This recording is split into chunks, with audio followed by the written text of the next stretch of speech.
This week on Between the Links, Conor McGregor has broken his silence, as will the panel, based on his interview with Ariel Helwani.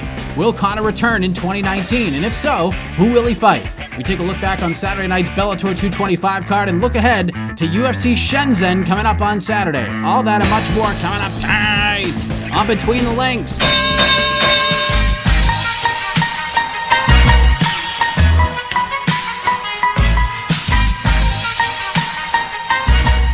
Just been talking for 12 minutes off air, and it has been chaotic already. So I'm excited for this brand new edition of Between the Links on the Loudmouth MMA Podcast Network. My name is Mike Heck. I'm the host of this chaotic journey we call a podcast, and we are coming off the first week in over 2 months where we're not coming off of a UFC event, but we did have an incredible Bellator card on Saturday. We'll discuss that and a whole lot more, but let us introduce the panel first. The panelist who is back from a 1-week hiatus, which led to a near perfectly timed show last week. Keith Schillen is back. Welcome back, sir. Thank you. So first of all, I don't know if I was really gone because all you guys did was talk about me the whole time because you're obsessed with me. But the worst thing that happened last week is you compared me to Hulk Hogan. Now, Hulk Hogan is an all-time great. I mean, this guy has won so many championships. The problem is he hasn't won enough championships to compare him to me. So please don't ever do that again. Don't insult me by comparing me to the immortal Hulkster. I mean, do you want to plug what you're doing? Yeah, I write for Sherdog. I write for Cage Side Press and I'm the executive producer of this wonderful network, Loudmouth MMA Podcast. I can't wait to talk about this network later on before the finals. But anyways, Davidson Baker is here. Hopefully we have all the technological glitches out of the way. Welcome back, sir. Thank you very much. Hopefully I'm not DSL Davidson tonight, coming through a little bit clearer. But no need to cite my source. We all know who came up with that. But I'm on the other side of my first day of school here to come compete and talk and debate with the best in the biz, as always. We have Craig Allen, the Between the Links resident fashion icon. Plus, great news for Craig. He's getting married this weekend. How about that? How are you, sir? I mean, this week, I'm less you can call me Al, and I've added Garfunkel. I'm more Hello Darkness, my old friend. The new Fight Night Picks merch. Hey, check it out. Craig Allen, FNP. You can find me on Twitter and Instagram. And yeah, glad to see DSL Davidson is no more. Apparently he went back to school, and he's redoing school like Billy Madison because he's dressed like he is in the first grade. And his parents what he's wearing. Oh, man. And rounding out the panel is our special guest this week. This guy is a hustler. Did a great job with his coverage of Bellator 225 last week in Bridgeport, Connecticut. Does a great job with his interviews. We have Jason Burgos on the show. Jason, welcome. Let the folks know where they can find all of your great work. Well, you can always find my stuff on Sherdog, Cheap Seats Chat on Instagram and Twitter. I think this is the first time I've ever been literally dropped into a tornado of insanity, opinions, and thoughts with the biggest ego in the world in tow. It's a fascinating, wacky world I just came into.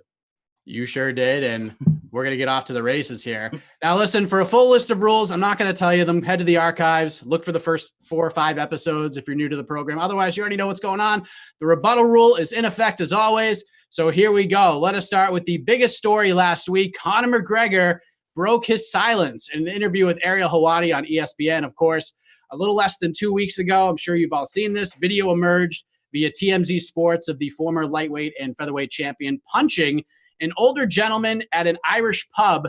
Another incident to the list of incidents we have seen in regards to Conor McGregor. Of course, the incident in Miami where with the cell phone and all that other stuff. And that's just kind of the tip of the iceberg. There's other things that are going on that we still don't have answers to, but he spoke to Ariel Helwani for around 40 minutes or so. He was very apologetic. He discussed getting back to fighting. He said he was ready to fight in July before a hand injury. A ton of seeds were planted in classic McGregor form. So our opening question this week, and we're going to start with Craig Allen, who won the random draw. When you were done listening or watching Conor's interview last week, Craig, what was your biggest takeaway? What was your natural reaction to the 40 or so minutes? So I'm going to rebound a little bit and go back to our intros because Davidson's dressed more like a senior when they give you those 2 chances for you get the grad photos, but you also get your yearbook photo. And seniors always dress up like goofballs. Hence why Davidson's wearing a Red Sox jersey, even though he's not really a Red Sox fan. And for Conor McGregor, it was like when you're going to school pictures and you have to impress, even in front of the principal being Ariel Helwani. And did he impress me? No. Did he impress the ESPN fans? Maybe. And you look at his answers and, you know, he's apologetic. I didn't mean to do it. But then he did something that Keyshawn seems to do every single week. And when he was going to talk about future potential opponents, he decided to throw an entire laundry list and maybe hopefully something sticks, because names like Habib, Nate Diaz, Dustin Poirier, Jose Aldo, all those talked about going down to 135. Edgar's committed to going to 135. That name was thrown out there. Tony Ferguson and Jorge Masvidal, who's one of the hottest commodities at 170 pounds. So what I really took away from it is the fact that he's just trying to grasp at straws. For the longest time, he didn't want to take a tune-up fight. Then it was more or less, communicated that he had a broken hand. Over the spring, a chance to fight Gaethje. So realistically, what I think is going to happen with Conor, he will take a tune-up fight. He's not going to get Habib Nurmagomedov, and who knows who that potential opponent could be, because he threw a whole list of names at us. Jason Burgos, what was your overall takeaway? What was your natural reaction to that 40-minute interview between Conor McGregor and Ariel Helwani? I mean, honestly, I'm glad you guys give questions in advance, because I'm honestly tired of talking about him, and that was the first time I watched it today. I did not care about him being on the Ariel Helwani show, or even had interest in it until having to be on this. That said, I mean, I respected the fact that he seemed like he had a fire in his belly again. He seemed really interested, and he seemed, he wants to come back to sport, which is good. We all want him back in the sport. It makes money for the fighters. It makes money for journalists like us. So it's good to see that. Outside of that, him coming to the public with his hat in his hands, looking for sympathy. I mean, I think he was trying to it was a smart play by him and his management to kind of, clean up his image after it's been taking a serious hit like the last 6 or 7 months.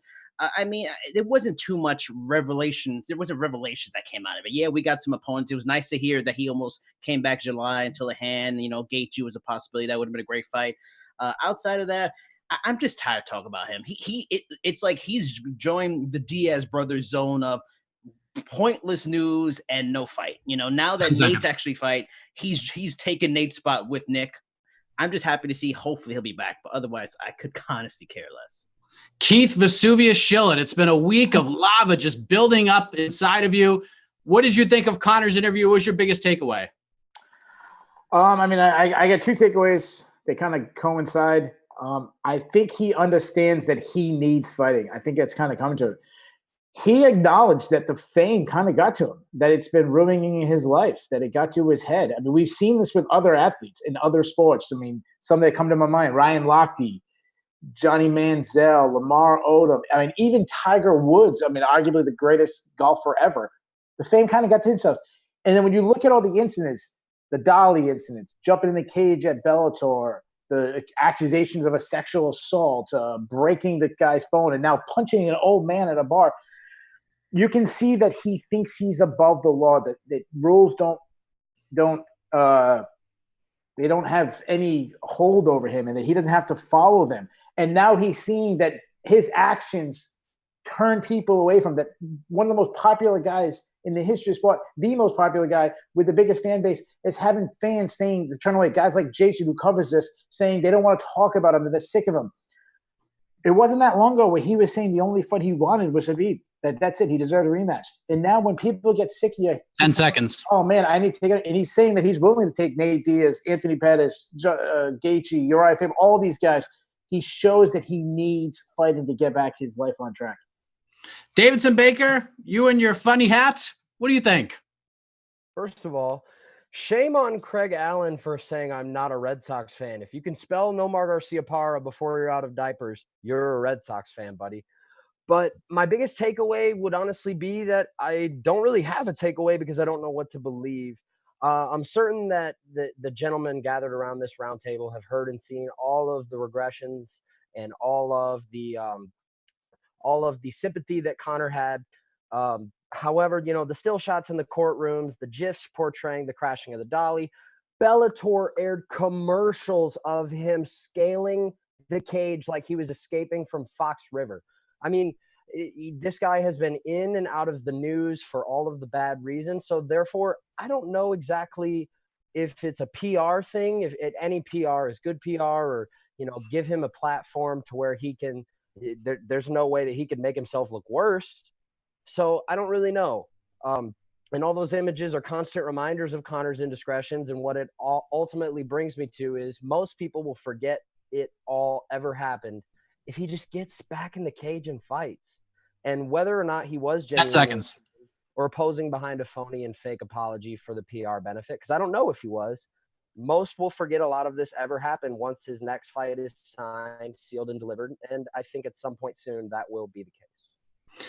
Consider this a wedding present, Craig. 10 points for you, 9 for Jason, Keith, and Davidson. As we continue with the Conor McGregor talk, we kind of discussed the human side of the equation, but more of the stuff outside of the octagon. But let's talk about the in the octagon stuff, because like it was mentioned by a number of you guys, he wants to get back in there. It seems that he wants to get back in there. I mean, he's only had one MMA fight since November of 2016. He got beat pretty badly and finished by Khabib Nurmagomedov, but he seems like he wants to fight and get back to work. I do agree with Keith that he needs fighting. I think it kind of like keeps him grounded, so to speak. But, fans have every reason to be skeptical with everything Conor says and does, and all the troubles he's had, have led to this discussion. So, Jason, we're going to start with you here.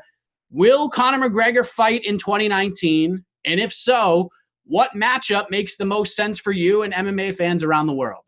I think you set it up perfectly that we can't really be sure. And honestly, I don't know. Like, I can't give a definitive answer. Like I mentioned before, he's like a Diaz brother now. You're really not sure. It seems like it, and then it doesn't happen. So who knows?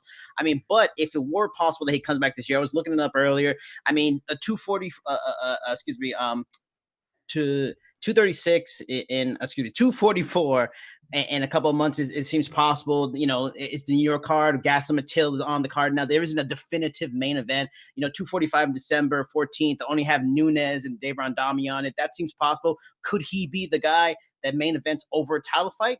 Could be. I don't know. We'll see. I mean, or maybe there's a chance for him to be on like a Dynamite card at the end of the year. If he is Dynamite style kind of card like they've done before, New Year's Eve, somewhere around there.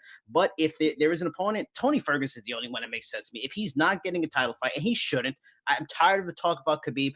Don't get Khabib. You need to go win a fight. You've gotten too many title fights. We're over it. We're done with it. Ferguson makes the most sense. He was very complimentary of Ferguson in the interview with Ariel Helwani. Or maybe it's Frankie Edgar. I know Frankie's supposed to go to bantamweight, but he doesn't have a dance partner yet for his first bantamweight fight. He recently mentioned he'd be open to the possibility. Another guy he's been fawning over as a possible opponent for a long time. So Frankie seems like a good B option. Ferguson would be my A option. Maybe end of year for sure. Keith, do you see Conor fighting in 2019? And if the answer is yes, who should he fight? Yeah, actually, I do. He's talked about that he was training for a July fight. It didn't happen because he got injured. He says that he'll be back to sparring probably in a couple of weeks. If you go by the math, he could be back by that December card. They usually, the December card is a card they usually like to stack. I mean, remember when the return of Ronda Rousey was on that December card. John Jones last year was on the December card. December 14th, I'd give him full 3 months plus time to get ready. That would be in Vegas, the Fight Capital World. That's a place that Conor's had unbelievable success in, unbelievable moments. Right now, the only big fight that's announced for that is Amanda Nunes versus Jordan Duranami. I highly doubt they want to main event that card to close out the year. I agree with Jason. I think it should be Tony Ferguson. I think it makes a lot more sense.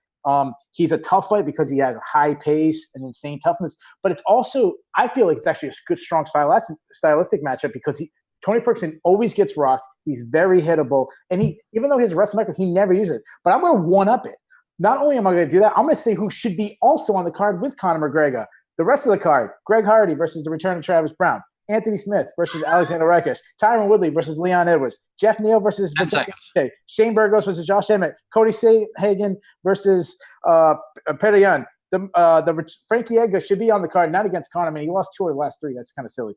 Against Dominic Cruz, and because it's a Conor McGregor, you got to get Nurmagomedov on it. So said Nurmagomedov versus Nathaniel Wood. All right. That's a good card for you. All right. Davidson, what do you think? Will he fight, and who should he fight against?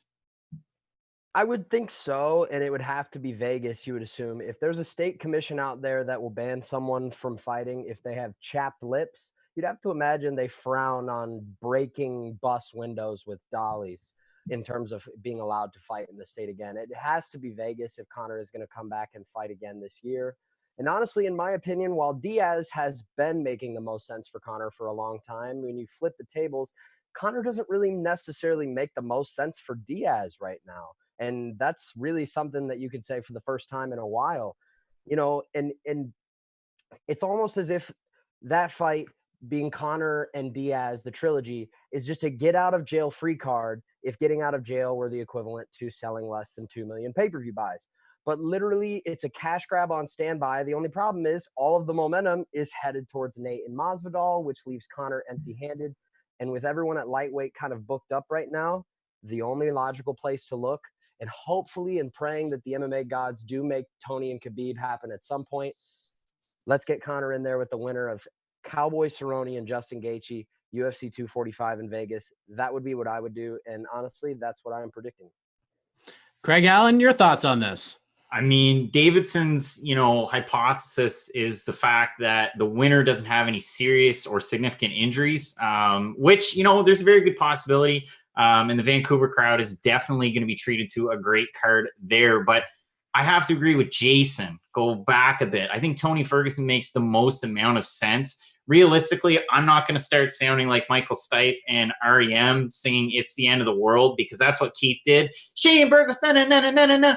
And he just kept going on and naming a great card, which is awesome. And I mean, it's a great answer, but it doesn't really help to answer the main question at hand. Do I think that Conor McGregor fights in 2019? I'm going to list a few things for you. The Dubai Air Show, the Darwin Medal, Soccer Aid, Sport Relief, the Place Prize. Why am I naming these things? Because they're biannual things. Conor McGregor now fights biannually. He fought in 2016. He fought in 2018. Now he's going to fight in 2020.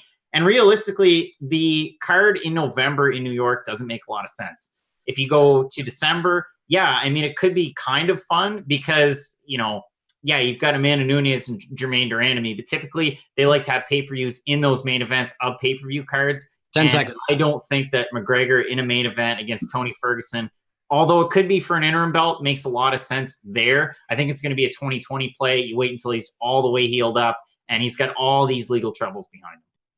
Well, after a week off, Keith has decided to unleash a rebuttal on the second question. So go ahead, sir. Well, I mean, some of these answers are just stupid. Someone mentioned the New York card. If you go by Combate, they've already announced that the main event's going to be Colby Covington versus Kamaru Usman. So there's no way Conor McGregor is not going to be a main event. I agree with Davison. He's not going to fight in New York. Last time he was in New York, he got arrested. Davison was 100% right. This is a commission that doesn't book this. People talking about Frankie Edgar. Why would Conor fight Frankie Edgar, who's lost 2 of his last 3, got knocked out in 1, got absolutely destroyed in another? It makes no sense. It's actually a tough stylistic match based on Frankie's wrestling. It's like all risk, no reward. Tony Ferguson makes a lot of sense because of the winning streak. Now, Craig's talking about biannual he's talking about summits. I don't know what the hell he's talking about.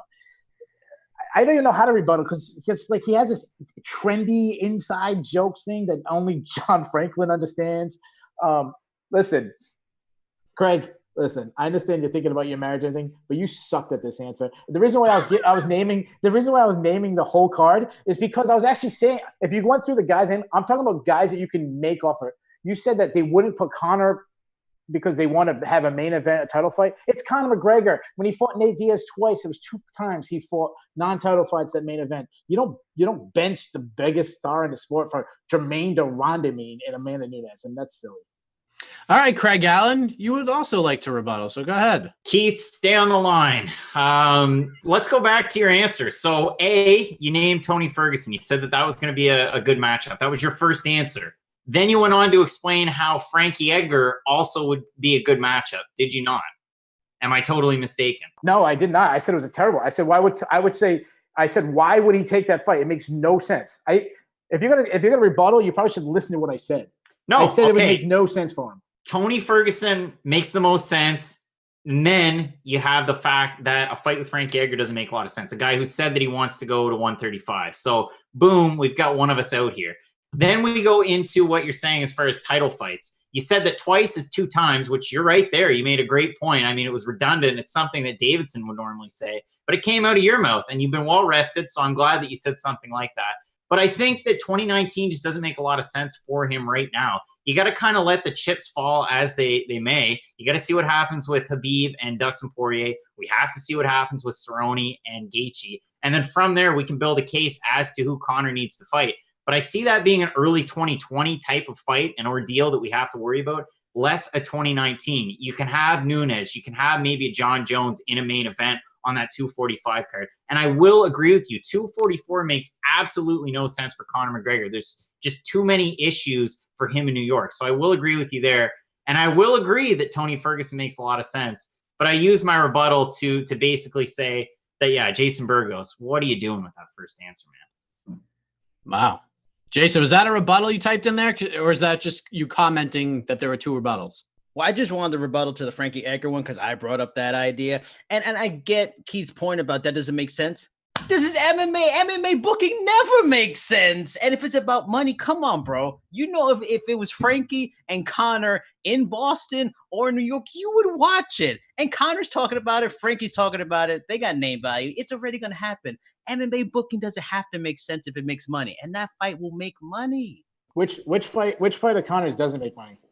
Exactly. So why is Frankie crazy? So why would the UFC pick a guy who's near the end of his career, coming off 2 losses, who that if you win, I mean, yeah, you just made Frankie Edgar a star as he's walking out the door. That would be like the Saints announcing that they just signed Drew Brees to a 10-year contract to make him the highest paid quarterback in the league. It makes no sense. They just put Lawler in a main event against an interim champion. Yeah, Lawler's losing too. Yeah, it's about what draws attention. Yeah, they were putting Lawler against Colby Covington, not against Conor McGregor, the biggest star in the history of the sport. Colby Covington is at least relevant right now and fighting and is about to fight for the title. Conor is only relevant in like media. He isn't relevant right now in the fight game. He's not fighting enough.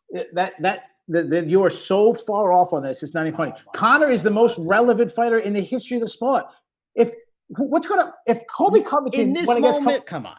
Yes, it is in this moment. What would sell more pay-per-views? Conor McGregor fighting a rematch against Joe Duffy or Kamaru Usman versus Colby Covington? Hate to break it to you, Conor McGregor sell more pay-per-views. No doubt. Relevant. That's why you build stars. Habib became a star because of Conor. Nate Diaz was let's be honest, he was a journeyman. He wasn't a star until he beat Conor McGregor. People don't want to admit that. So you could build up Tony Ferguson, who's on this huge winning streak, or you can make Frankie Edgar, who's on his way out the door. That makes no sense. Doesn't Conor always get usually what he wants? And if he wants Frankie Edgar, he'll get Frankie Edgar. But let me flip this one back because, with everything that's gone on with Conor, and one of the interesting things about the Diaz-Masvidal thing is that both of those guys, despite being tied to Conor at some point, have moved on from Conor. It's like the game is starting to move on. We haven't seen Conor fight, so I agree he's not really relevant in the fight game. Of course, he's still the biggest star in the sport, and I get that. But he's got all these problems. He's got all these questions that we don't know the answers to at this point. If Conor is really that apologetic, if Conor really just wants to get back and compete and do it for the fans and make the fans put the fans on his side again, does it matter who he fights? Like, shouldn't he just fight anybody at this point? Shouldn't he just fight whoever the UFC presents to them on whatever date they want him to fight at this point? Isn't that going to go a long way towards getting the fans back on his side, Craig? Mike, picture this. The card's in Chicago. We're at the United Center. Listen, man, you hear that song kick off and Chick Magnet Punk walks out. Everybody wants to see that. You put that on a main card of a pay-per-view. You plaster that poster everywhere you can. Everybody wants to see that fight against Conor McGregor. I think the fair play, CM Punk at 170. Book it, man. No, you know what I mean, Davidson. Your thoughts on this? Like, does it matter if it's Frankie or Aldo? It doesn't matter. If the UFC says, Conor, I want you to fight this guy in this date, shouldn't you just say yes? Conor McGregor could, as Ariel Helwani said on SportsCenter, could fight a vacant broomstick and it would sell 500,000 pay-per-views. It doesn't matter who he fights. As long as it at least somewhat makes sense and can somewhat appease the more informed, I guess what I'm trying to say is like us, like people that know what's going on, like something that makes us go, oh, okay, that makes sense. Then they've got something. As long as Conor McGregor's in one half of it, the dollars and the cents will come. And I mean, I don't know. I don't like the Frankie idea. I don't, sorry, Jason. But like I said, put Conor McGregor against literally John Doe. Doesn't matter. It could be in a Yama pit. It does not matter. I mean, Frankie's going to move to bantamweight anyway. So if he wants to stay and fight Conor, then drop to bantamweight, like who cares at this point? Keith, am I nuts for saying this? Like, does it have to be like a huge I think you guys are too short-sighted. I agree with it. Whoever Conor fights, it will sell, but it will sell at that moment. And then from the point on, you can either build a star in Frankie Edgar, who's 37, 38 years old, or you can build a guy like Tony Ferguson in his prime, or a Nate Diaz, or a Jorge Masvidal, or whoever or Justin Gaethje or not, those fights make sense. Frankie Edgar makes no sense because if he wins, that does not help the UFC at all. You got a guy that's got 1-2 years left in his career compared to Tony Ferguson or Justin Gaethje or someone like this. That makes way more sense. It's why Khabib was the perfect opponent because he had a huge long run. That's why the UFC pushed for the Khabib fight and not the George St. Pierre fight because George St. Pierre you couldn't count on him. He's on his way in and way out. That's why Frankie Edgar. That's a terrible choice. Listen, Tony Ferguson is up there in age.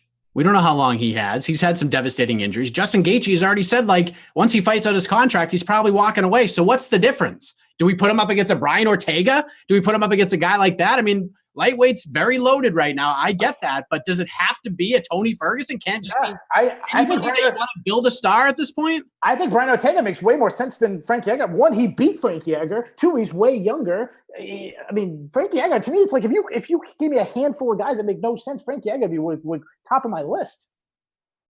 Well, there you go. Jason, what are your thoughts on this? Like, does it matter who Conor fights? Like, I know you're sick of talking about it at this point, and I get it. I think everyone's sick of hearing about this at this point, but does it have to be a Ferguson? Does it have to be a guy like that? Or could you just put him up against a guy in the top 10 that wants to fight, that wants to make a name off of Conor? I mean, it's a huge opportunity. They're going to dive in head first at this point. So what does it matter who it is? You know what I mean? I mean, it's a fair point and a rational thought. Yeah, that all makes sense. And all these, Keith's points do make sense. But UFC's matchmaking we've seen in the last bunch of years doesn't necessarily make sense. It's what makes sense for them in the short term. And that's not really the best way to do things. And they used to do much better years ago. But that's why I throw out Frankie Edgar. It's a total UFC kind of a name. It's a established name. A one division champion's gone for the title and multiple and other divisions, probably maybe do it in bantamweight.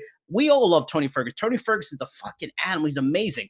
And I want to see that fight. But there's something about him that they don't really like to push. So I want to see Tony versus Conor, but that fight may not happen. I could see it being Frankie just because of name value. Like I said, Robbie Lawler was fighting Colby Covington. Robbie Lawler was coming off with 2 losses. How is he in the main event of any show fighting a guy that's probably about to fight for the title? Because of his name value. Robbie Lawler's a name. He's like Frankie Edgar's a name. He's like, that's why he's still getting title shots. And if you want to go for relevancy, he just fought for a title. They ain't much more relevant than that. Name and relevancy. Right. And either way, Conor's not main eventing any of these cards because it's going to be 2 title fights on both of them because John Jones is going to land on one of those 2 cards. And from all accounts, at least from everything that I'm hearing, Holloway is going to be defending his title against Volkanovski probably in December at this point. So, John, I am just all over the place right now. So I'm tagging in Judge John Franklin early. Who gets the 10 points here? All right. I'm completely lost as to what we're even talking about anymore. The segment has gone on endlessly, it seems like. I would say that I'm going to give the 10 points to Jason Burgos. Here's why. Because he's correct in that the UFC doesn't make sense. It makes dollars. So whatever fight makes the most money. I understand Keith's point of that all Conor fights make money, but there's still variations to it. So I disagree with that. 10 points to Burgos. And you know what? Bonus points for me to getting a Keith Schillen eye roll. There you go. There you go. All right. So the judge has ruled. We'll be hearing from him once again soon. Let's move ahead to Saturday night at Webster Bank Arena in Bridgeport, Connecticut. Bellator 225 went down. John Franklin, while filling in for Keith, folded on this card altogether. He had let the game go because he said he had zero interest in this event, but it turned out to be an absolutely phenomenal card. There were 14 fights, 14 finishes. We had the fastest submission in Bellator history. The crowd was on fire all night. It was like an 80s pro wrestling crowd, like very American, shall we say. A lot of patriotism, apparently, in Bridgeport, Connecticut. But either way, they were into the entire card from start to finish. There were some fantastic moments. Nick Newell getting an emotional win. There were some big upsets, some big finishes. It was just a really great card. But I guess the question is, how great was it, gentlemen? Keith, we're going to start with you. Yes, UFC 241, UFC 239 had huge names. There were title fights. Nate Diaz came back and all that. I get that. But in terms of overall fight cards from the major promotions in MMA, was Bellator 225 from top to bottom the best card of 2019 thus far? No, absolutely not. Not even close. You could say don't put name value into it, but name value does matter. I mean, look at you had a bunch of stoppages that people saying that's a big deal. You go to amateur show and see a whole bunch of stoppages. Let's be honest, most of the matches were mismatches. You go to the main event. I mean, Mitrione was fighting his mouthpiece instead of fighting Kharitonov. Minakov knocked out Timothy Johnson, who was on 6 hours' notice. Alejandro Lara beat a girl who's 4-6. Yaroslav Amosov, he beat David Rickles at 175. Rickles used to fight at 155. He moved up to welterweight, and then you make him move up a weight again against a guy who's now 22-0. Tyrell Fortune beat Rudy Sherdog, who's never on a main card. Nick Newell beat Corey Browning, who's 5-3. Connor Dixon beat Slaughterhouse, who's 3-4. John Manley beat Thiago Riley, who's 10-8. Mike Kimball lost to Chris DeSanto. He's 3-2. Ricky Bandejas, Austin Vanderford, Saba Hamasi. They all beat guys that no one's ever heard of. Ghazali and Gracie are both given like tomato cans to win. I mean, you compare that to UFC 239, John Jones having a battle with Thiago Santos, where John Jones almost lost. You compare it to Amanda Nunes, cementing her legacy as the greatest female fighter with a high head kick knockout of Holly Holm. 10 seconds. Jorge Masvidal with a 5-second flying knee knockout of Ben Askren. And then Jan Blachowicz knocking out Luke Rockhold. I could go further down the card. There was more stoppages, too, down the card. I mean, it's not even close. UFC 239 blows this out of the water. Davidson, where would you rank this one? Is this the best card of the year from top to bottom in MMA this year? I do think Keith is right about name value. However, he did also say there were a lot of mismatches on the card and then used Chris Dissonell's win over Mike Kimball as part of the ammunition to his point, when Mike Kimball against Chris Dissonell was supposed to be a mismatch in the first place. Regardless, though, I also think he's correct in saying 239 is probably from top to bottom the best card like this year. However, I'm absolutely willing to give this card the gold medal as far as anything outside of that. And Mike, I have a question for you. How was it being front row? It was good. I was at a German American festival. Screw being on vacation like other people. I was getting some sort of hosen out of my sluizen and reading in this chat, oh, first punch KO, oh, first being on vacation. I missed that, and I was 15 minutes away from home. And what did I miss? Whole lot of no scorecards being rendered, 9 stoppages in the first round, absolutely no discrimination towards KOs or submissions. There were 7 KOs and 7 submissions, 2 by the first punch variety. Ricky Bandejas got back off the schneid, and David Rickles, yeah, he came up for 155, but he'd never been submitted. That guy's fought in Bellator more than anyone else, and he'd never been submitted in his entire pro career. 10 seconds. I think there was a lot that you could take from as a bloodlusting fight fan. And yes, I'll give 239 its praise, but it's up there. It was a phenomenal card when I watched it back. Craig Allen, a lot going on for you. 7 days away from being a happily married man. You watched Bellator 225. You were the guy who defended this card more than anybody else. Did it deliver, in your opinion? And was it the best card of the year, in your opinion? Danke schön, Mike and Davidson, because, I mean, you were at a German-American festival, and you look like you have zero idea what I just said. So apparently you weren't paying attention to that either. And Keith was away on vacation, and through the explanation that he just gave, he didn't watch any of the card at all. He just looked on Sherdog and read the results. So let's go through the card a little bit, because he gave you all the results, but you look at it, yeah, there's going to be some mismatches. They are going to try and build up some of these stars. And Davidson brought up a really good point. Mike Kimball in the fight against D. Snell, that was supposed to be a stepping stone. It didn't happen. But guys like Gracie and Aviv Ghazali, they were able to get over those hurdles. But there were some really fun fights on this card. And Mike actually did set me up perfectly. So as far as the wedding's concerned, it's happening this Saturday. But back last weekend, I had the in-laws staying with me. They never watch fights. Never, ever, ever. And we watched this in the living room in DAZN. And I couldn't believe how much the mother-in-law actually liked these fights. There was one fight, Tyrell Fortune, Rudy Shafroth. Once I got into the second round, she said, this is really boring. Is anything really going to happen? And then all of a sudden she got super excited about it. Yes, this was a great card. But as I can see in the chat, I'm going to make a point that's going to rip everything right out of that. This wasn't even 10 seconds. Bellator card of the year.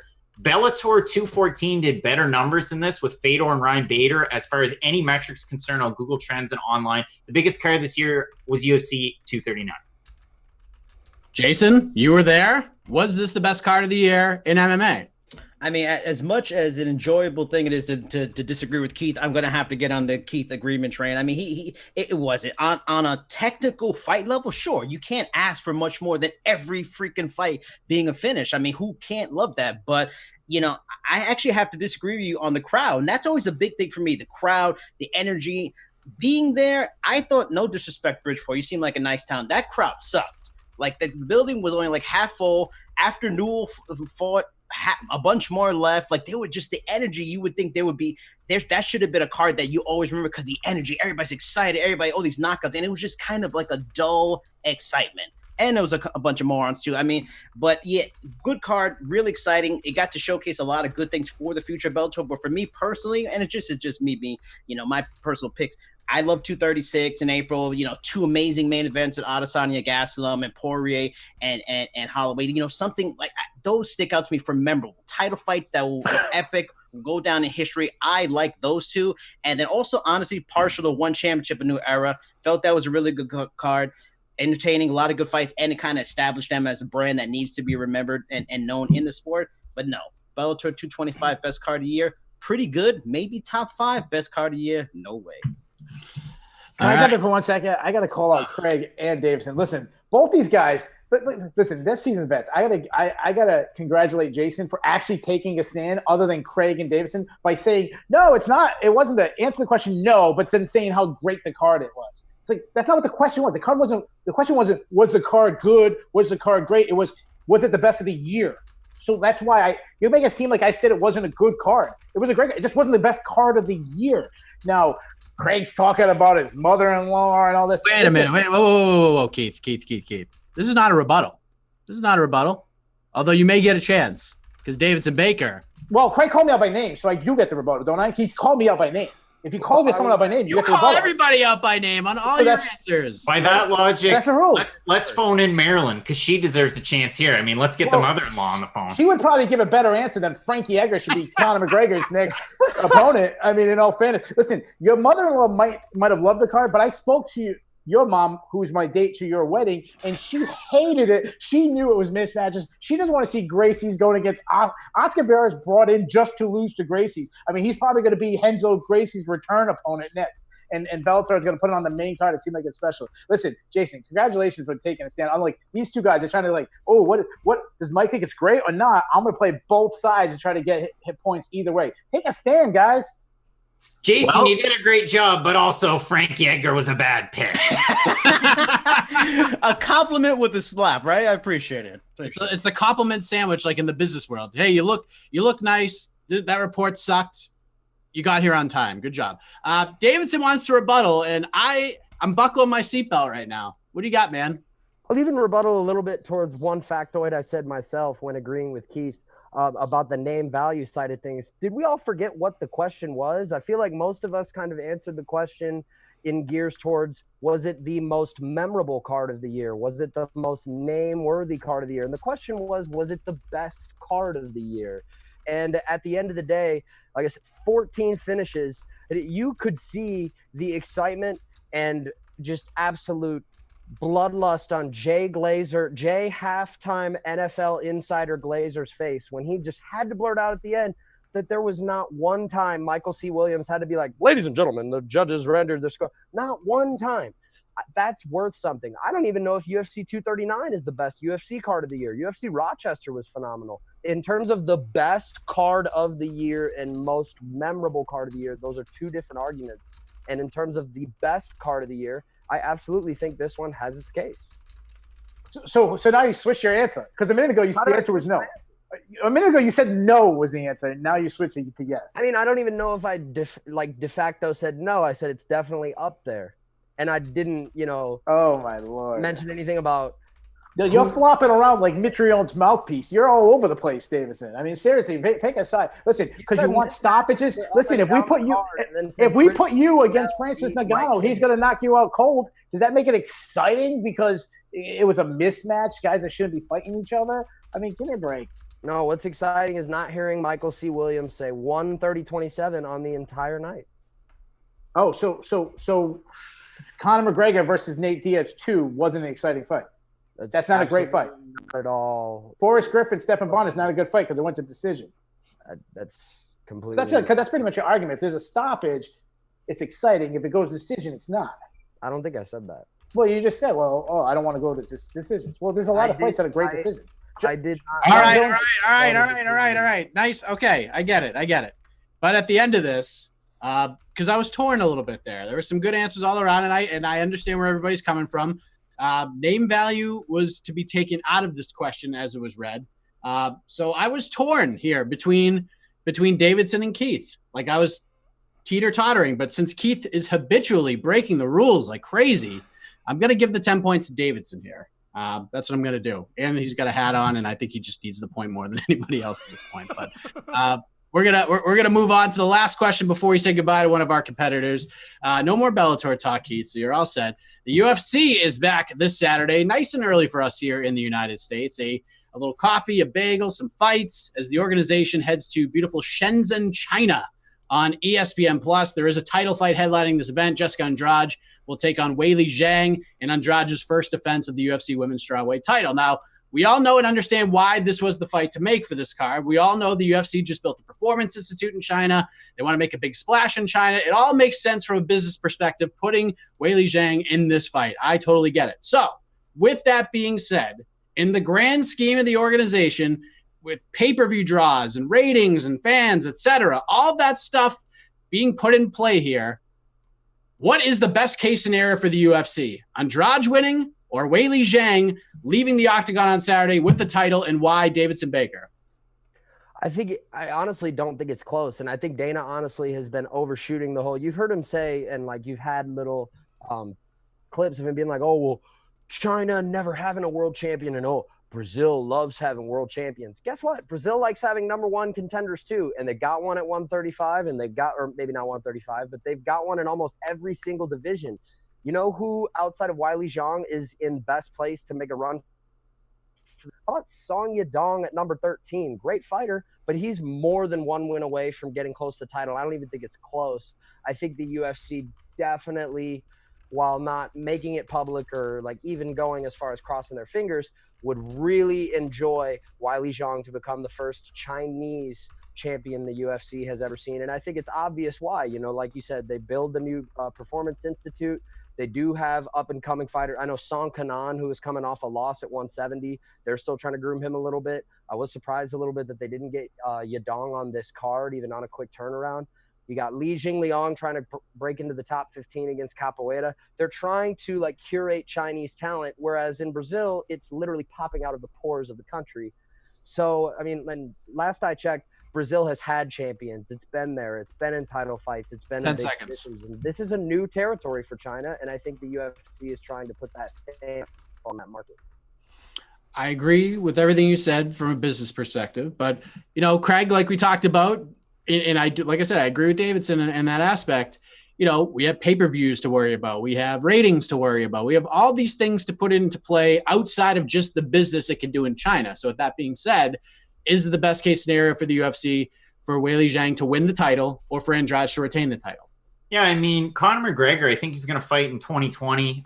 Realistically, it's going to be Tony Ferguson. And then if you take the name value at Bellator 225, it's probably the second best Bellator card on the year. Oh, you're asking me about Jessica Andrade and Weili Zhang. Let me answer your question, which Davidson Baker failed to really do.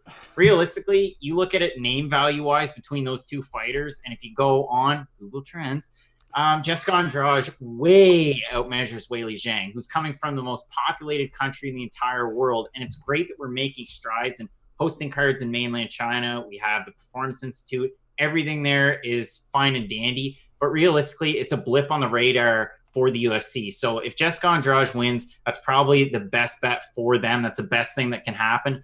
And then you have Andrade that can fight a Jan Jacek if you want to have a big fight like that. That doesn't make a whole lot of sense. Or the winner there and Watterson. Or you have a rematch with Rose Namajunas. Those are likely things. And I think the best case scenario here is a win for Andrade. Jason Burgos, your thoughts on this?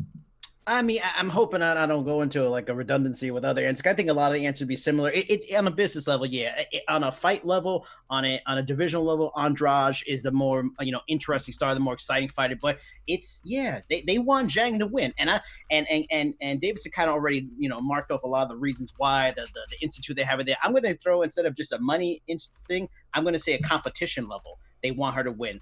I'm a believer that One Championship is a company that's really grown. They've really held down the market. If they can get a champion in China, a market that one is working hard to get in and can cultivate and make a lot of money in, if they can have a champion in China and really start building that brand in China, boy, does that undercut One Championship and get like a stranglehold on this industry. So I think not only on a money level, on a competition level, they want Zhang to win. And if they can develop new stars, hey, who's to say that China is not a hotbed?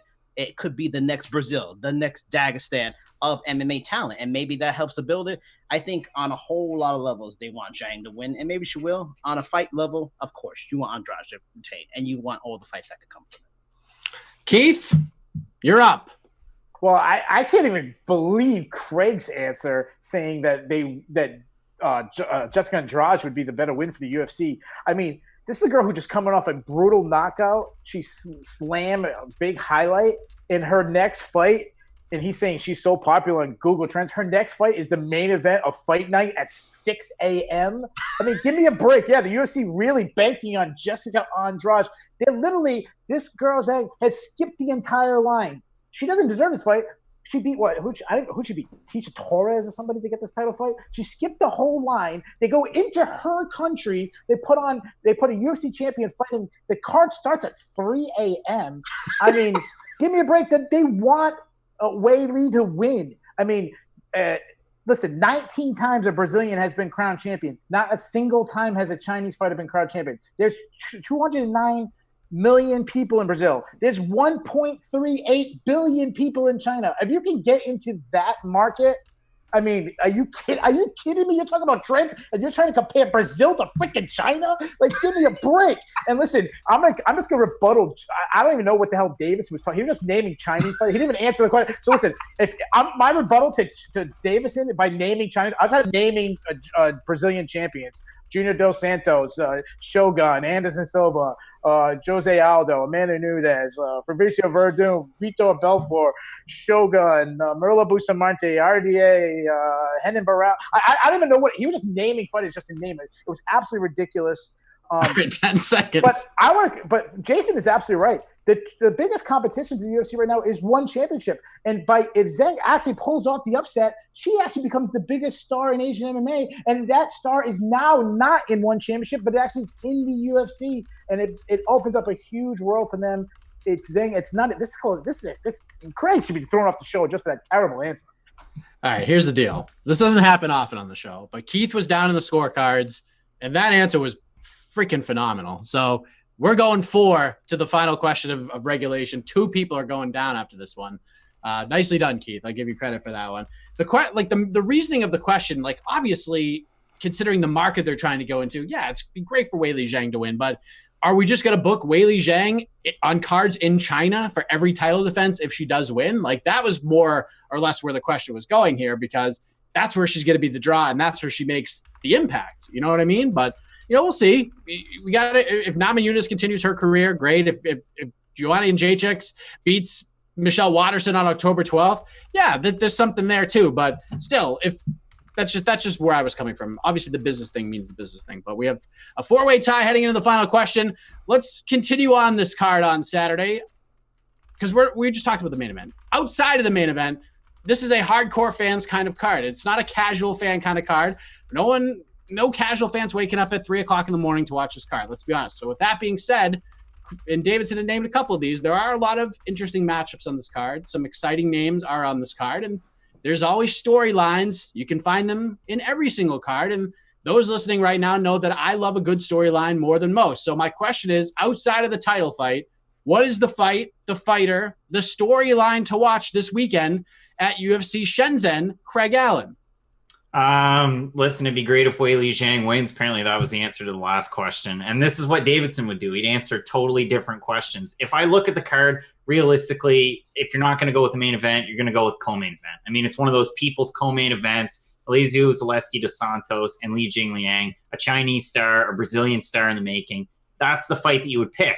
But I'm not one of those guys. I wouldn't go with the easy bet. I'm going to give you the hard sell. Damir Ismagulov looks like a guy that you can't stop at 155. His first loss was back at M1 Challenge 61. It was a decision loss. Since then, he's come into the UFC and he's ran over Alex Georges and Joel Alvarez. And you can tell me, hey, Joel Alvarez isn't a great fighter, but Thiago Moises is a little bit more seasoned than that. He's at least had some UFC experience, a loss to Beneil Dariush, a guy who was at the top or, closer to the top of a really, really deep division. And Kurt Hollabaugh, that's a really big win. So for me, if Damir Ismagulov's able to just run a train over Thiago Moises, that's definitely somebody that you really have to watch. And it's a guy that they can build into a star.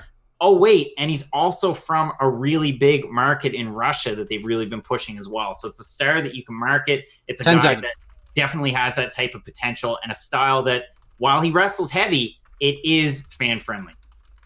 Jason, what's your biggest storyline, fight, or fighter to watch this Saturday outside of the main event? I respect Craig for going the difficult route, but I am going to go the easy route, and it is the co-main event. It is Zaleski dos Santos. I mean, the guy is as marketable as it can be, on absolute fire. 3 straight finishers in his last 3 fights. Curtis Millender, flying knees, spinning back kicks, submission. I mean, he's just a nasty fight, exciting fight. Plus, this card, again, Craig, props to looking for people, because this card feels like the Chinese version of UFC Newark. And I was at UFC Newark, and that was a bit of a rough card other than a couple of fights. So it's Zaleski. Anybody else, I'm unsure of. Best of luck to everybody. I'm glad I was able to get Zaleski in first before everybody else. It's Zaleski. All right, Keith, your thoughts after that incredible answer in the last round? Well, listen, I'm going to get eliminated because I'm going out of the box, and Mike doesn't like us not following directly by the rules and kind of think outside the box. Listen, Li Jingliang and Alessio Dos Santos, yeah, it's a fun fight, but I mean, I'm not going to get too excited for them to battle to see who the 20 best welterweight in the world is. Or I know Craig Davidson's answer is going to be Mark De La Rosa versus Kai Kara-France. Yeah, that's great. I mean, De La Rosa just lost to Alex Perez, and Kai Kara-France probably should have lost to Roland Paiva. I mean, 12 out of 19 judges on MMA decision gave it to Paiva. So I'm going to go, and I'm definitely going to get excited about a guy because he beat Alex Georges and Joel Alvarez. I mean, honestly, probably the 2 worst fighters in the UFC. So I say, if you wake up in the morning, don't even watch this card. Watch the Contender Series again. It's the last card of the season, and it's actually a great card. You got Dylan Lockhart and TJ Brown, 2 really good prospects that both could be in the UFC.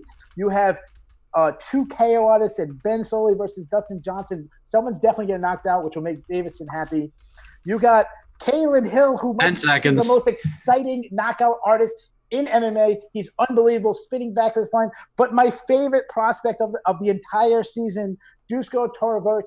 I didn't know how to say his last name. It's another Russian. This guy's an absolute killer. He's 25-0. He's 8-0. He has 8 stoppages. He's never into the 3rd round. He's smashed Alex Popek, who's a good prospect, but he's actually smashed first-round knockout of Michel Pereira, who everyone crazy went to the UFC. This guy's better than him. So actually, the best thing to watch is, forget the China card, is actually Contender Series tomorrow night.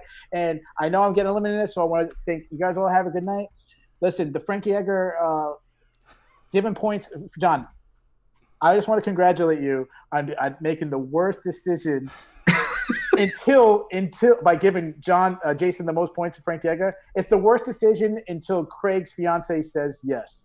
See you guys. Oh, Keith just eliminated himself. 2nd week in a row. Unreal. Davidson, you got a much better chance here.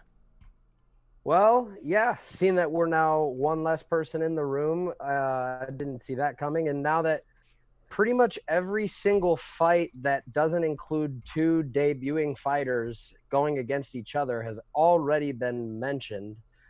I mean, how about Yanan Wu against Invicta cast-off Mizuki Inoue, or Da Un Jung and Jamal Hill? I want to kind of even take Keith's argument and argue for the Contender Series, a card that I love as well. But I won't do that. I will say that my favorite fight on this card has been canceled. Movsar Evloev and Mike Grundy was my favorite fight on this card until Grundy had to pull out. But I am kind of looking at Kai Kara-France and Mark De La Rosa. I'm really high on Kai Kara-France.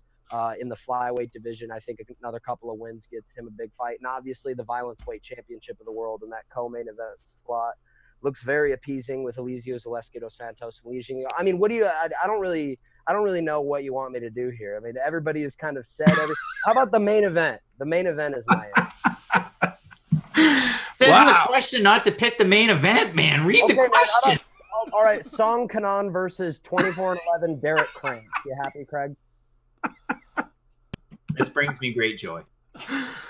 Oh, Jesus Christ.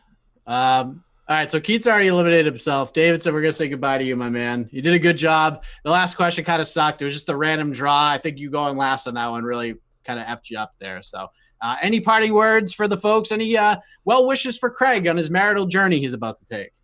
Craig, hope you have an awesome one, man. I'm happy for you. That's great. Jason, always a pleasure, man. Like I told these guys, it was my idea to have you on, but I won't take credit for that.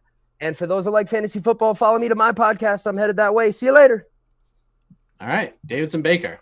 Got a little chaotic in there, but I think things have calmed down a little bit. I know my blood pressure's dropped a little bit since Keith's left the show.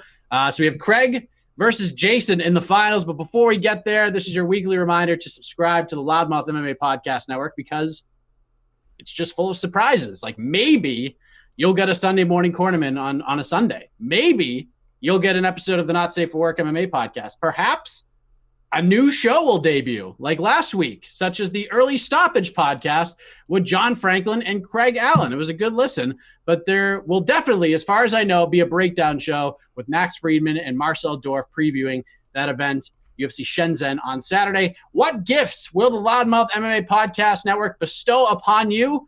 You'll have to find out by subscribing on Apple Podcasts, Stitcher, SoundCloud, or whatever it is you find your favorite podcast. As we head to the finals, we have the soon-to-be Mr. Craig Allen taking on Jason Burgos. And before we get to the question, Jason, I need you to pick a number between 1 and 25. 17. Craig? 12. 10 is the number. So, Craig, as you know, by getting that answer the closest to the actual number, you get to choose whether you'd like this to answer this question first or last. Oh. Last week, I know what happened, and I'm going to go with last week. I'm going to pass.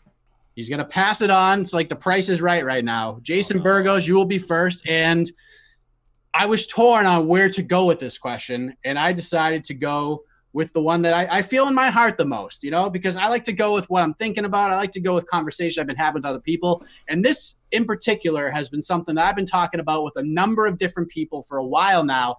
And to address problems and address issues and make things better, I think it's always good to put stuff out in the open and have a discussion. So let's talk about the state of MMA media. I mean, for a while now, it's been something, at least from my view, it's been a pretty positive thing. I mean, I think more times than not, people know each other, they get along, we meet each other, we all root for each other. But I feel like lately, and this may be just me, but this is what I see, the MMA media space overall may need a little bit of a kick in the ass. So let's talk about what can we do better? Jason, what can the MMA media conglomerate as a whole do better to make this the best it can be? What needs to be done to be more positive and less cesspoolish? Oof, God, that's a tough one because the cesspool is strong.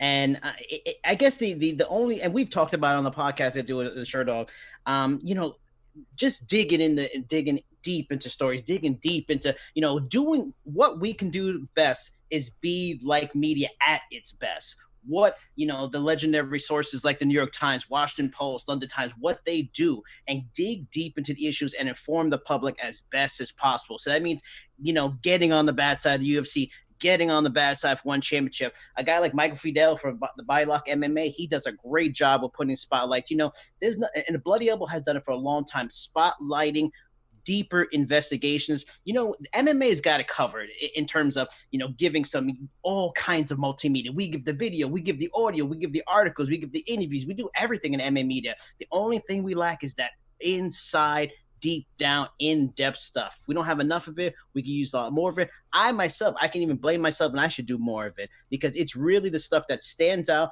and can make a media format unique, and special. And MMA media is almost right there. We're on the level of a lot of other things. That's the only thing we miss out on. We need more in depth. We need more in depth into one championships, weight cutting, and the hydration protocol, into UFC's matchmaking decisions they make. Bellator and how they handle things, Combate and their decisions that are unique, and free agency, all of these kind of things.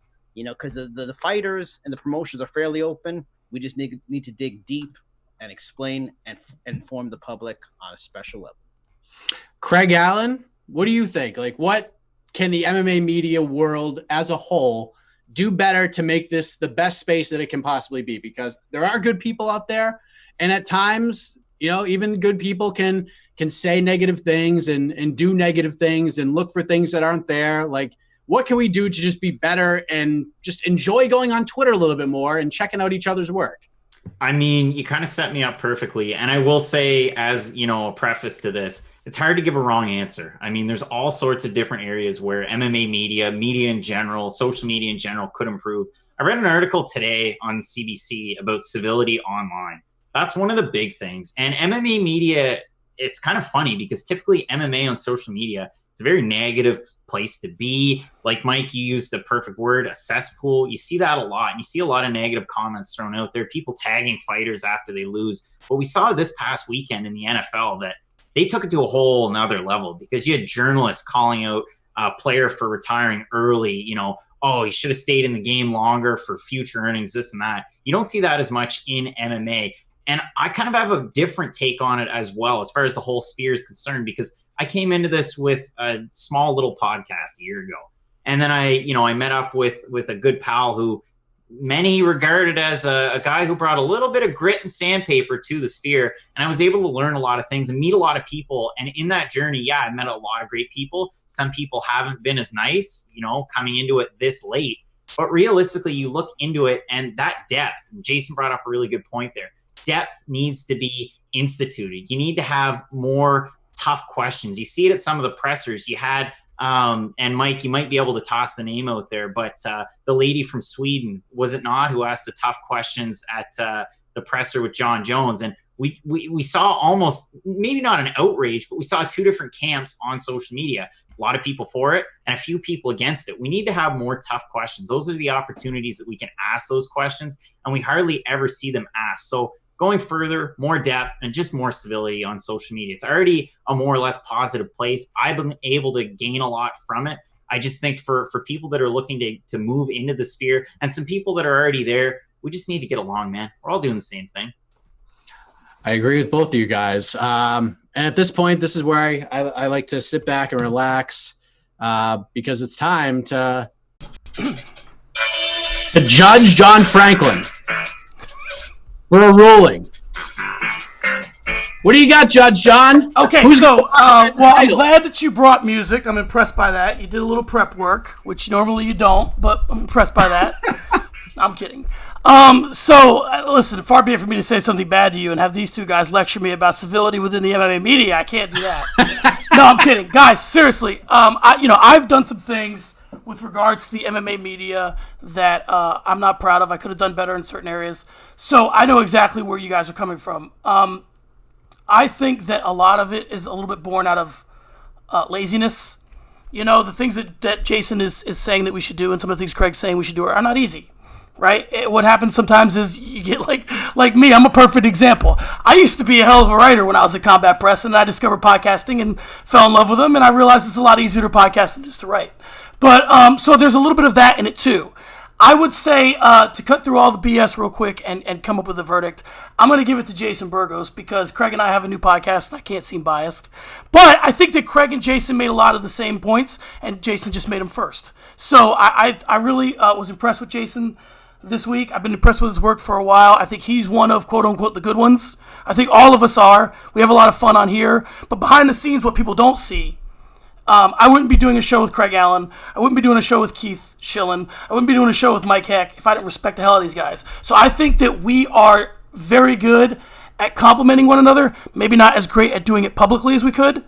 And I think that the MMA space is good. I think we all need to realize that we have our own niche and stop getting upset when someone's doing something that we don't even care to do. And for some reason, we're just, it's not a zero-sum game. I can do super great on Loudmouth MMA and have somebody else do super great somewhere else. There's no real winners and losers. Do your own thing and give credit where it's due, and I think you'll be fine. But again, to sum it all up, I give the win to Jason Burgos. All right. Jason Burgos gets the victory. With that, Jason, you have 30 seconds to discuss anything you would like to discuss in the world of MMA. We've already plugged your stuff. So at this point, you can talk about good, bad, and different, whatever you want to talk about in the sport of mixed martial arts with your victory. Oof, I didn't prepare anything, so I'm not fully sure what to talk about. But I mean, just I guess I'll just add further depth on my answer for the last thing. And Craig, you know, he added a lot, and he really, I feel like MMA media really is special. You know, John nailed it. There's a lot of gifted people, and what's special about this group of people is we're not making a lot of money. Just like the fighters, we're on a similar level. We're not making a bunch of money. You know, there's not a lot of money in the market, but we're all grinding. And John nailed it. You know, we're just probably laziness away from being on the level of these people that are covering the NFL, the NBA, and MLB. And I wish we can continue to compliment each other, you know, show each other love, unify, you know, get together, be strong, and be the best media sports format that is, because we offer a unique set of skills for unique product, unique subjects and people all over the world, because NFL ain't all over the world like the MMA is. And I enjoy being a part of this. I enjoy being on shows with fine, talented gentlemen like yourself. And let's all stay together.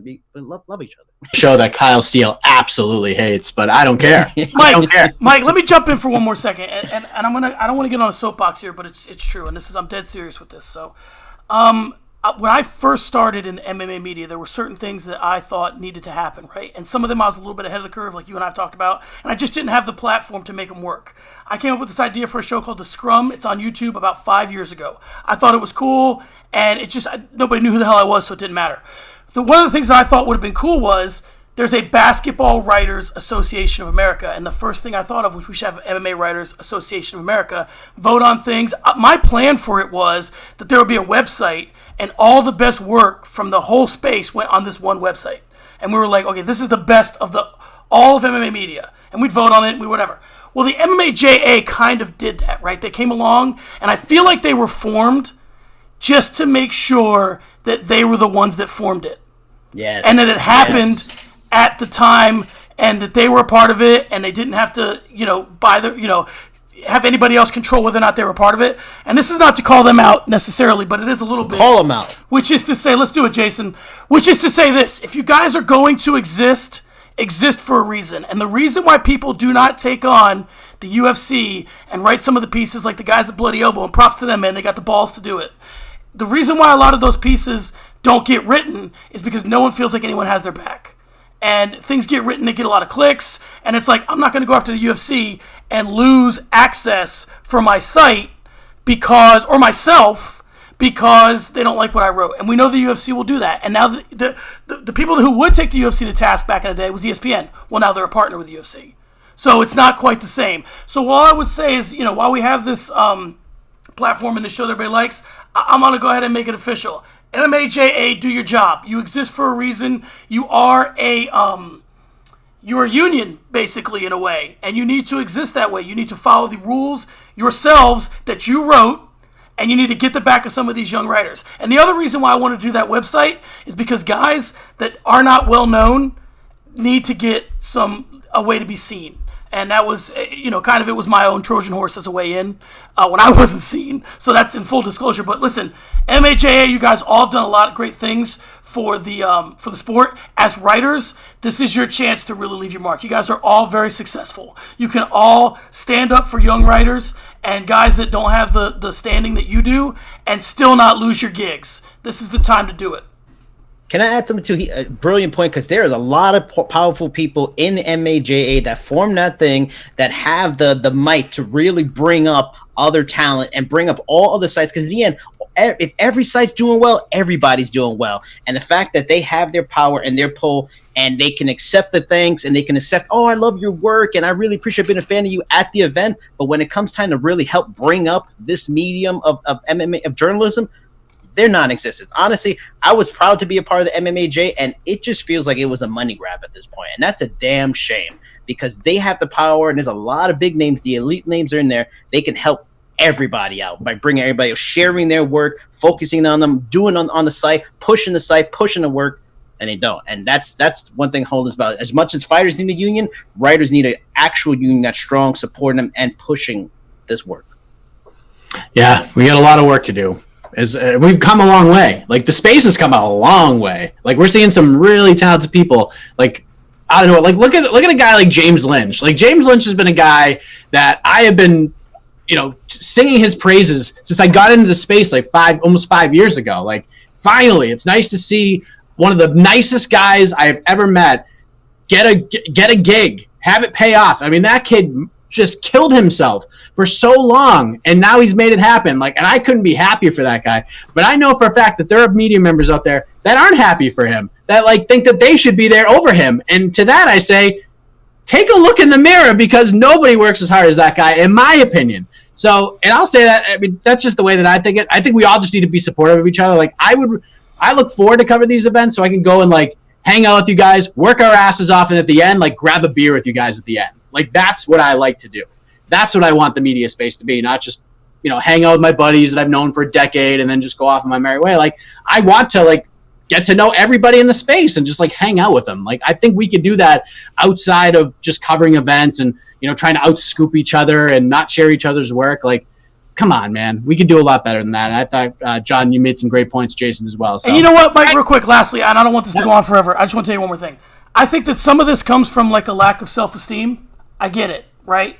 But my point is this. If you think, because some of these guys, like, they're like, okay, I could be replaced, and I get it. So they got to kind of keep the levels where they are. It's a little bit of a monarchy in that way. But this is my thing.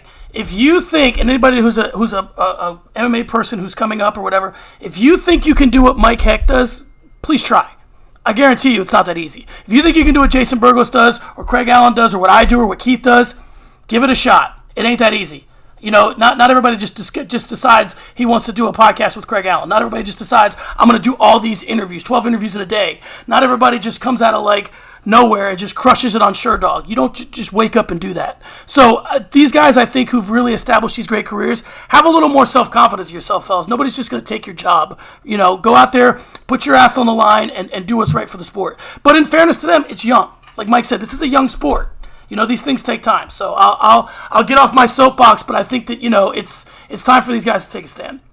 The NWO is coming, baby. We're coming. Craig, any parting words for the folks? You're about to be a married man, and I'm about to welcome you to the club, sir. So what do you have to say to the folks before you wrap things up? I mean, you're saying such nice things. A man in a jersey and a bucket hat earlier on tonight said some nice things too. So I don't really know if I equate them on the same level. But listen, I'm really looking forward to it. You guys are three of the best out there. Really looking forward to the new early stoppage show with John.